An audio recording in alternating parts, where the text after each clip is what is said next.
Magandang umaga o magandang gabi sa inyo. Ako nga pala si Sir Gito Fernandez.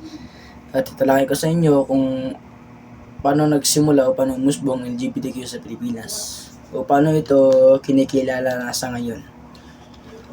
Yung LGBTQ ay matagal na nagsimula. Nagsimula ito sa Roma, China, India, maging sa katubong kultura sa mundo. At sa ancient Greece. Noon pa man ay marami ng LGBTQ, yung mga babae na kakatawang lalaki o yung lalaki na kakatawang babae. Pati rin sa Pilipinas, nagsimula na yung LGBTQ bago pa umusbong ang Espanyol na tinatawag na baybayin. Hindi. Tinatawag na asug o bayugun. Mataas ang respeto nila sa mga LGBTQ dahil sa ang spiritual na leaders at healer advisors. Tapos, umusbong yung LGBTQ or tinatawag na sila LGBTQ noong 20th century o 19th. Nagsimula magkaroon ng organisasong paggawa sa Europa at US ng karapatang homosexual. Halimbawa, noong 1969, the Stonewall Riots sa USA. Ang pinakakilalang simula ng modern LGBTQ rights. Dito na panahon ay nagsimula na sila humingi ng respeto o paggalang kung ano yung kagustuhan nila, kung gusto nila maging ganon. Dito na panahon humingi na sila ng karapatan. Humingi sila ng karapatan na hindi na sila i-judge, normalized na lang. But in this scenario na lisod na kayo ay sumiklab na yung Katoliko. Like sa Pilipinas, wala pa yung Espanyol nagsugod ng LGBTQ. Pero pag abot sa mga Espanyol is na-minimize or nabawasan kay tungod sa ayon sa banal na salita ay bawal yung magipagrelasyon sa katulad na sexual, o bawal kang magkatawang babae kung ikaw ay lalaki, o bawal kang magkatawang lalaki kung ikaw ay babae, dahil dalawa lang binigay ng Diyos na katangian, babae at lalaki. Kaya sa panahon ng 1969 na sila nagsigawa sila ng mga pride march, kahit ano-ano mga protesta, bilang bigyan sila ng respeto, bigyan sila ng karapatan para mabuo yung LGBTQ plus na tinatawag na sa ngayon. Simula noong 1970s hanggang 1990s ay lumawak yung organisasyon sa salitang gay, lesbian, bisexual, transgender bilang identidad. So marami pa dito, I think marami pa. Hindi lang ito.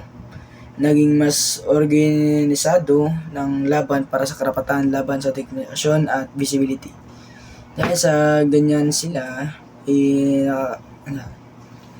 nakatawag sila ng mga diskriminasyon like bayot, tumboy, sa patong like sa ato ngayon. Sa panahon natin ngayon, yung di ka makapunta sa langit, ganun. Dahil hindi nga tinuturo sa banal na salita ang LGBTQ. As now, 2000, mas lumawak ang paggamit ng terminong LGBTQ+. Binigyan na sila ng respeto, hindi na sila tinatawag na kung ano yung tinatawag sila noon, mas kilala sila na LGBTQ+. Upang isama ang queer at intersex, asexual at iba pa. Dumami ang bansa kumikilala sa same-sex marriage, anti-discrimination laws at gender rights. Alam natin na sa iba't ibang bansa ay meron ng mga gender rights. Like pwede na magkasal, same-sex marriage na tinatawag. But dito sa atin sa Pilipinas ay binagpabawal pa rin dahil ang ating bansa ay tinatawag nito religyoso daw, bawal daw talaga, wala tayong magagawa. Dahil hindi naman pinapatupad ng Pilipinas ang same-sex marriage. Wala tayong magagawa. Kung mayroong mga partners na gusto magpakasal, doon sila sa other countries na legal yung same-sex marriage. Naman sa Pilipinas, Bago dumating ang Espanyol, may gender divider rules tulad ng baybaylan. Doon ang tawag nila sa LGBTQ sa Pilipinas nang wala pang Espanyol, babaylan. Sa madaling panahon, naging mas organisasyon ang kilusan noong 1990s sa tulong ng mga guro gaya ng Ladlad, Babaylan at iba pang LGBT orgs. Patuloy ang laban ng anti-discrimination laws. So, sa Pilipinas, pinapatupad talaga nila yung anti-discrimination laws. Kasi, like, di na sila mapunggan. Nagit sila, lagi sila, di na sila mapugos. Pero na may iba na magbagong, makamakton sila kung sa'y dapat. Okay, as now is patuloy dyan po na lumaganap yung LGBTQ sa Pilipinas at sa buong mundo. Meron silang organisasyon na tinatawag na Pride Match ba yun? Naganda sila. Pride Match. Like,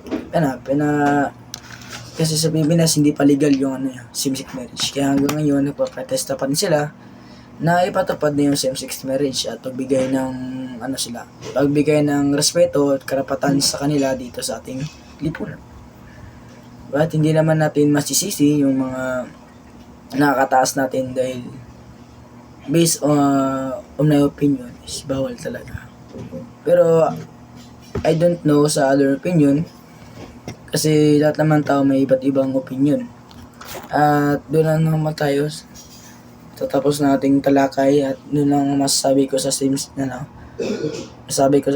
marriage kung paano ito magsimula o paano ito umusbong. At kung paano umusbong yung LGBTQ sa Pilipinas, hindi lang sa Pilipinas, sa buong mundo. At ano yung proseso na nangyari noon at bago napunta sa ngayon. Yun lang po, salamat.